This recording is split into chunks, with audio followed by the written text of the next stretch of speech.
Amnesty International, an international non-governmental organization focused on human rights, on Thursday presented a document to journalists detailing the events that unfolded during the August 1st hunger protest in Nigeria. The document, compiled after extensive investigation, details the impact of excessive force used by authorities on protesters against the rising cost of living. Trust TV's Abdulaziz Ibrahim has details.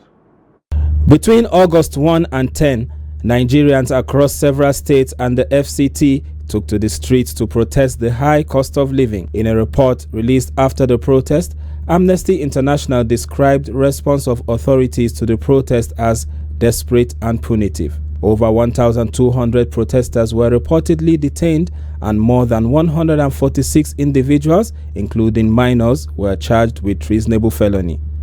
However, after the protest, the Nigeria police force denied allegations of excessive use of force and dismissed calls for an investigation.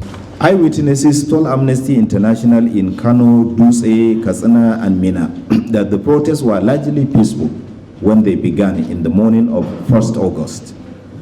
But the mood abruptly changed when police attacked the protesters by firing live ammunition and tear gas.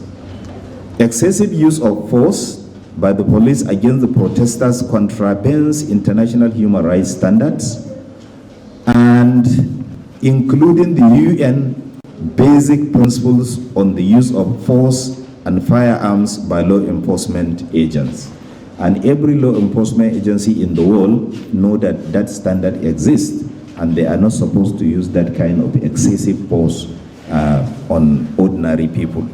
Amnesty International explained that their findings are based on investigations carried out from August 12th to the 17th in 6 states of Kano, Katsina, Jigawa, Kaduna, Borno, and Niger. It's a fair distribution in terms of data collection that has resulted in the production of this document. The report revealed that 24 protesters in these states lost their lives, particularly in the Rigiar Lemo area of Kano.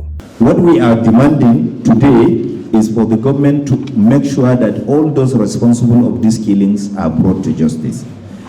We are asking that the Nigerian police and other security agencies, they have to fish out those people who are responsible for the killings in Kano, Katsina, and other places. They have to fish them out and bring them to justice.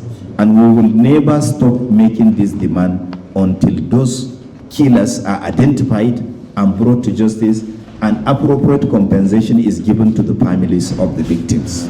As Amnesty International presses for action, families of victims and survivors are hopeful that their voices will not go unheard.